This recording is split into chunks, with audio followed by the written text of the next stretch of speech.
magandang tanong, paano if walang invoice yung freelancer? As a small company, should I accept acknowledgement receipt lang? Ito sa side ni client guys, para ma-claim ni client as expense yung binayad niya kay freelancer, dapat makapag-issue or makapagbigay si freelancer ng BIR registered service invoice.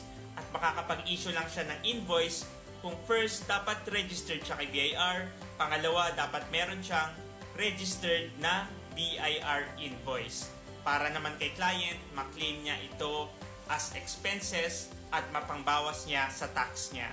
Kapag acknowledgement receipt lang ang binigay ni freelancer, upon BIR audit, madi-disallow ito as expenses ng company mo. Ibig sabihin, hindi mo siya magagamit as expenses for tax filing purposes. Kaya isa rin ito sa top reason ng mga freelancer kagaya ng clients namin, dahil nag-cater sila ng local clients, hinanapan sila ng BIR invoice or before official receipt, kaya nag-register na rin sila kay BIR para makapag-provide sila ng invoice sa clients nila.